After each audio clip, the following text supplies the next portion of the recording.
ang diwa ng walang takot na pagmamahal sa bayan. Yun, ang ganda ng salita. Diwa ng walang takot na pagmamahal sa sambayanan. Ang tanong, naiintindihan kaya? Ang sagot, malamang sa hindi. Hoy, scriptwriter nito ni Sayad, please! Ayusin nyo naman!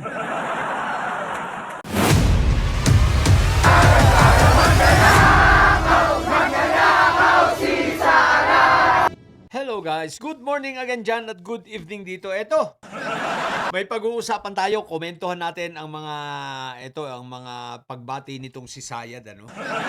Sapagkat, mukhang sablay na naman yung scriptwriter ni Sayad. Sumablay na naman! Sumablay na naman sa kanyang mga pinagsasasabi. Sino ba scriptwriter nito? At mukhang palpak na palpak. Anyway, sige, pakinggan natin habang ating kokomentuhan. Okay, let's go. Sa araw na ito, ginugunita natin ang buhay at diwa ng ating pambansang bayani na si Dr. Jose Rizal. Sa pamamagitan ng kanyang mga akda, ipinamana ni Dr. Jose Rizal ang diwa ng walang takot na pagmamahal sa bayan. Yun, ang ganda ng salita. Diwa ng walang takot na pagmamahal sa sambayanan. Sino ba yung scriptwriter nito? Naiintindihan kaya ni Sayad yung kanyang mga pinagsasabi o sa bagay halatang binabasa lang naman nila. Halatang may binabasa siya. So, basa-basa lang kahit hindi naiintindihan. Ang gandang pakinggan, you know? Ang tanong, naiintindihan kaya? Ang sagot, malamang sa hindi. At ang pangarap ng tunay na kalayaan. Yun. At ang pangarap ng tunay na kalayaan. Pangarap ng tunay na kalayaan, pag sa mga Chinese, sa West Philippine Sea, tahimik ka. Ni wala kang ang pagkondena sa kahit anong gawin ng China Guys, guard! Sino bang scriptwriter nito? Abay, ginagawa nyo naman kayahiya si Sayad. Mukhang bungad pa lang nagsisimula pa lang, sablay na agad. Paano ba naman di sasablay? Ang layo naman ng sinasabi sa katotohanan at sa kanyang pinagagawa. Ngayon, nangungusap siya about sa kalayaan? Talaga ba? Kalayaan ka ng kalayaan, Sayad. Hindi mo nga maipagtanggol yung ating mga kababayan na mangingisda dyan sa West Philippine Sea. Hindi ka nga makapagkomento patungkol sa mga sinasapit ng ating Coast Guard dyan. At sa mga pang-aapi, pang-aharas ng China, ng Chinese Coast Guard.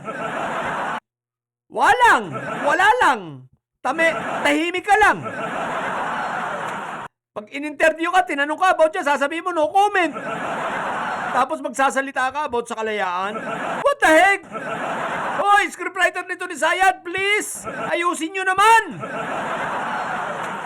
Na nakabatay sa liwanag ng kaalaman. Nakabatay daw sa liwanag ng kaalaman. Talaga ba itok-itok? Ano nakabatay sa liwanag ng kaalaman? Wala kang ang alam. Isipin mo yung pandesal, World Pandesal Day. Tapos yung buto, yung boneless na tuyo, boneless na bulad, may bone.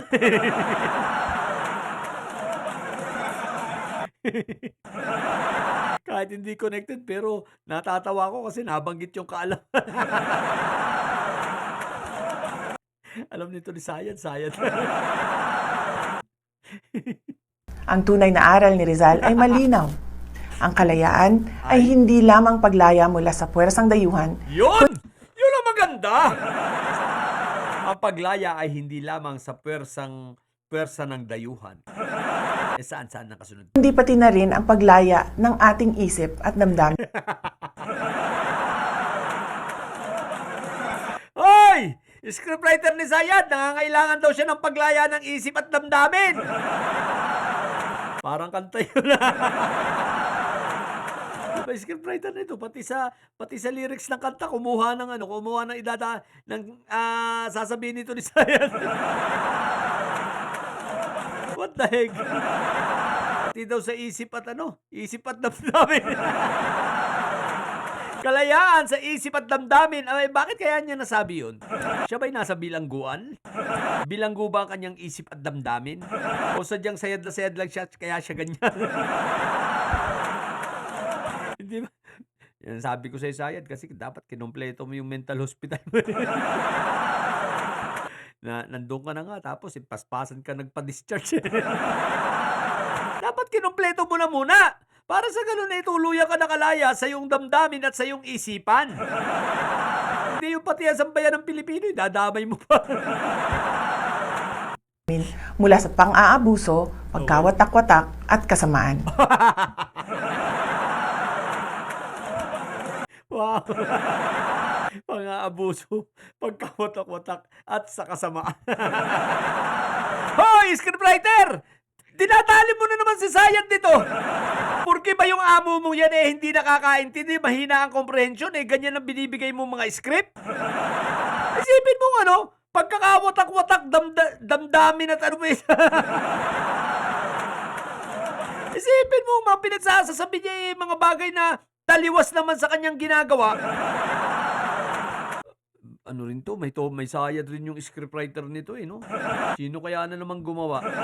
Pinapahamak na naman si Sayad Isipin mong mga hindi naman niya kayang gawin sa totoong buhay yung pinagsasabi. Kabaliktaran lahat ng pinagsasabi. Pinalalaman pang kalayaan. What the heck? Ewan ko ba sa scriptwriter na yun, tinitira yung amo niya.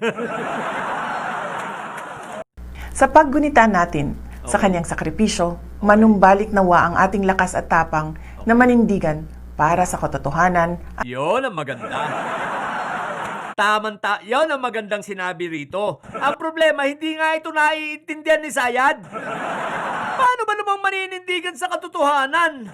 Hindi nga niya, yung confidential funds nga, hindi niya mapatotohanan. Hindi nga niya kayang depensahan si Mary Grace Piatos. Ayaw nga niyang harapin ang investigasyon. Nagkakanda bulol-bulol na nga siya sa bank accounts niya. Di ba nga? Paninindigan pa sa katotohanan sa banda. Hoy, scriptwriter uli! Ano ka ba? Tinitira mo naman si Sayad, Pinapasweldohan ka nito tapos ganyang ginagawa mo? What the heck? Wala ka sa hulog, At katarungan. Huwag nating hayaang mamatay ang diwa ng karunungan at pagkakaisa. Wag daw hayaang naniniwala ba kayo? Wag daw hayaang mamatay ang diwa ng karunungan at pagkakaisa. Totoo naman yan sa amin. Totoo naman yan sa mga kababayan natin. Hindi lang sa kanya. Hindi lang sa kanya totoo yun. Dahil hindi niya kayang isabuhay yun. Isipin mo, diwa ng ng karunungan at pagkakaisa. Abay, saan banda sa'yo? Di ba't kayo nga nang gugulo sa Pilipinas? Ayaw mo ang gusto mo bloodbath. Ang gusto mo magkagulo. Di ba sabi mo nga guguluhin mo ang gobyerno. Tapos karunungan sa banda. Ito sa pagsasalita nga lang, pag-English, ito ka na. May karunungan ka pang nalalaman. Karunungan ba masasabi yung World Pandesal Day? Karunungan ba masasabi yung boneless pero may bone? Ibang klase si Sayad. Ewan ko ba sa scriptwriter nito, what the heck? Ang tunay at pangmatagalang pagbabago ay nagsisimula at nagmumula sa malalim na pag-aaral, moral. Pag naririnig ko yung malalim na pag-aaral, natatawa talaga. Na integridad at Bumanat pa ng integridad. Hoy! Sayad! Intindihin mo muna ang sarili mo! May integridad ka bang nalalaman dyan? Hindi mo nga ma-explain kung ano nangyari sa confidential funds mo? Yung mga kapatid mo, ano na, 51 billion? Ang dami nyo kayang issues! Hindi mo nga kaya sagutin yung mga akusasyon sa'yo ni Madriaga. Hindi silent ka nga dun. Kaya mga issue ng Pogo. Ang dami mo kayang issue. Tapos may integridad ka pang nalalaman. What the heck? Oy, scriptwriter nito! Huwag ka na manganganga. Sayang ang bayad sa'yo. Sama-samang pagkilos sa ating komunidad at mga institusyon. Oh? Mabuhay ang diwa ni Dr. Jose Rizal. Mahalin natin ang Pilipinas. Magandang araw. O yun. O yan. Magandang mabuhay daw ang Pilipinas. What the heck?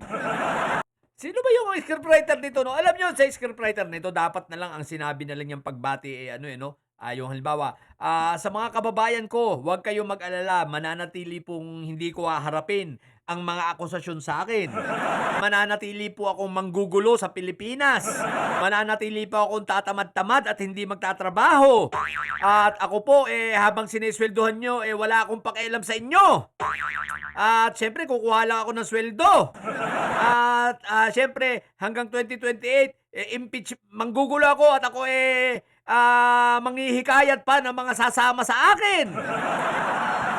Dapat ganyan ang ginawa ng scriptwriter para kapanipaniwala. Hindi yung binubula na naman tayo Hindi lang tayo binubula, pati yung tagasunod niya, bulang-bulan. Para tuloy, nahihirapan tuloy si Inday Sayad Alam niyo naman mahina ang comprehension niyan, hindi niya naiintindihan yung pinagsasabi niya. Tapos binibigyan niyo pa ng script na ganon. Napakaano niyo rin no? Yung mga tao nito, mga scriptwriter nito, talaga sinasadya nyo ba? Porque alam nyo mahina si Sayad sa comprehension?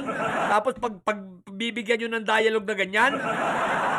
What the heck? Bibigyan nyo ng script na ganyan? Na nagmamahal sa bayan?